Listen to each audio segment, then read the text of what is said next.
So today I logged into the Australian news website and guess what? There's an article headlining the front page about MGTOW titled "We're taking our balls back, men swearing off women." Gentlemen, looks like they're finally taking notice and it's making them very uncomfortable. Let's take a look at this article with me and analyse what the media really thinks about us. Hint hint, they do not like MGTOW, so be prepared to cringe. Welcome to the wonderful world of MGTOW, men go in their own way, a community of fellas who believe they need to eliminate the biggest obstacle that is stopping them from living their best lives, those darn pesky money-sucking women. So as you can see already, this article is belittling MGTOWs, mocking the movement using childish insults, almost highlighting that men who go MGTOW are silly kids, and I wouldn't expect anything less from the mainstream media. Around every corner, they seem to see one-dimensional women who are just out to take their well-earned money and stick to them with kids who aren't theirs. Also, false rape accusations. They're fucking terrified of those gosh darn prevalent false rape accusations. Well, maybe because that is what the vast majority of men around the world are experiencing as of lately, especially in the Western countries. Dating game, relationships and marriage have become a giant war zone between men and women. Women are using sex as the bargaining tool, love is nothing but a manipulative four-letter word, and who are the ultimate victims when it comes to breakups and divorces? It's the unaware men who have very little idea about the female nature and what women really want from men, or what role men play in relationships. The article continues, the words at the top of this post come from the presumably musty bedroom of Smitty6, one of the 15,000 members of the MGTOW group on Reddit, which is described as men going our own way by forging our own identities and paths to self-defined success, cutting through collective ideas of what a man is. Many of the posts in the spreads are like the rousing battle cry from the end of Braveheart, tinged with a little old-fashioned lady-hating. The MGTOW community takes some inspiration from the herbivore men of Japan, men who have no interest in getting married or finding a girlfriend. Surveys by single Japanese men conducted in 2010 found that 61% of men in their 20s and 70% of men in their 30s considered themselves to be herbivores. I love how they keep shaming MGTOW men on Reddit while at the same time they acknowledge that herbivore men in Japan are a serious business. Don't worry, Germany is already in the same boat as Japan, where the population numbers are quickly declining because men are no longer interested in women and it's only a matter of time until MGTOW spreads on a wider scale across the world. Women have started it, men will finish it. Oh, and by the way, many MGTOWs still want kids. They just want to bypass the traditional way of paying child support in the likely case of a breakup with the mother of the children. Surrogacy as well as having children in a non-Western country are just some of the options where we avoid spoiled, fat, feminist-loving women like the Black Plague. The article continues.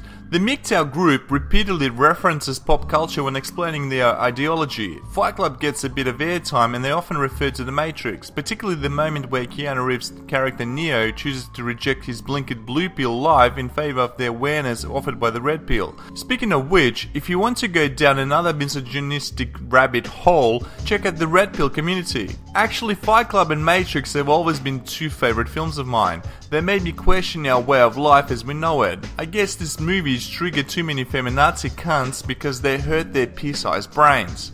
Here's a good one.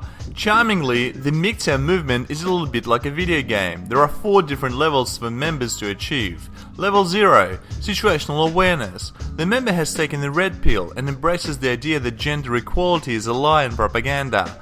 Level 1, rejection of long-term relationships. The man rejects long-term relationships but will still partake in short-term relationships and sexual encounters. Level 2, the rejection of short-term relationships. The member won't participate in hookups or any form of short-term sexual relationships. Level 3, economic disengagement. A member at this stage refuses to earn more money than is necessary for sustaining life. He views the government as tyrannical and is trying to actively drain money from the bureaucrats. Level 4. Societal disengagement. This is as far as the mainstream MGTOW can go. Here, the man refuses to interact with society, basically going full hermit. Unfortunately, it's not that easy to completely ditch the ladies. They still have sexual urges. Also, please note that homosexuality is utterly frowned upon. Thankfully, there are some forms of sexual release that are deemed acceptable as you're progressing up the MGTOW chain and tactics are discussed on the forums.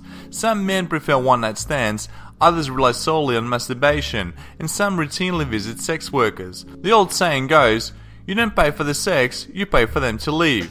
Yep, that pretty much covers the different type of men who choose to go MGTOW, and we should not criticize or judge fellow men whatever path they choose. Having sex with women is hardwired into our brains, so completely avoiding women can be harder for many. Celibacy, which they refer to as men going monk, is another option. This comment from the user Rorik on the topic is a cracker. Myself, I hate getting associated with women in any form, be it relationships or sex. Moreover, I can't have sex with a girl that I don't love. I'm kind of old school here, or maybe that is how I was born. Therefore, for me to have sex, I need to love her. So to love a girl, I should throw away all my logical thinking and turn myself into mangina, which I would never want to be, hence I stayed a virgin. So fucking what? If a woman stays virgin, she's a hero and deserves an accolade. But when a man stays virgin out of his own will, suddenly everyone has a problem with it. Fuck off. Dr. Tristan Bridges is an assistant professor of sociology at the College of Brockport and works for the scholarly journal Man, Masculinities and Methodologies. Bridges' work deals in depth with gender issues, specifically focused on masculinity. Weiss asked him to explain MGTOW and the history of similar movements in the nanosphere from a scholar's position. When we look at the historical record, that's what it shows. Men start to get pissed off and want to talk about masculinity and change masculinity right after there has been some sort of transformation in femininity, Bridges said. When these kinds of things come up, I think historians would say something significant has happened with respect to gender inequality, that men are feeling their position of privilege is challenged, and this is a cultural reaction that takes place after that happens. Can you tell me again how men are exactly privileged? That more men die on the job, more men get raped in prison than all women combined, more than 97% of all deaths in modern warfare are men, that men get absolutely raped in divorce courts. Any other male privilege? Morpheus, who's the moderator of the Red Pill Forum, which has a similar ethos to MGTOW, echoed these sentiments when he spoke to Business Insider, though he speaks about it on a more personal level. The road to our forum is paved with bad experiences. Men who have never loved, have loved and lost, and men who have tried and failed, or men who have succeeded and were taken advantage of.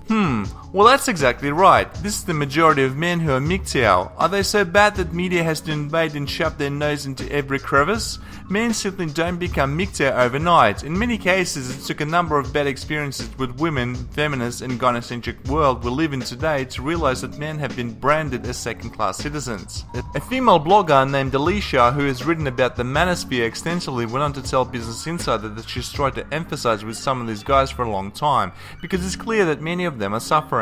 They want female attention, and for one reason or another they're not getting it. She said she wasn't too bothered by the groups when they were smaller in number, but the growth is a concern. As they grow in line, the real danger is exposing this stuff to younger boys, she said.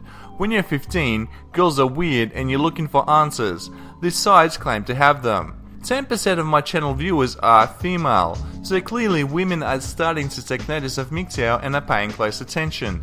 And young boys should be taught all about women and female nature from a young age, so many of them grow up to be successful pursuing their career, goals and dreams. Young boys should not be getting into serious relationships with girls, and certainly not getting them pregnant.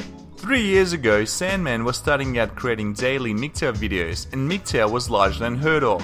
Today, MGTOW is hitting national headlines and feminist cunts are shooting their jumbo-sized granny panties. Looks like men around the world are finally waking up to the joke of what being a man has become in the modern world. We're walking away from the slavery and the plantation. Let's see how all the strong and independent women run this world, without men in their wallets.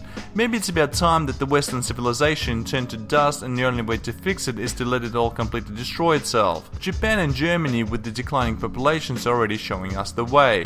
Thanks for watching, like this video and subscribe.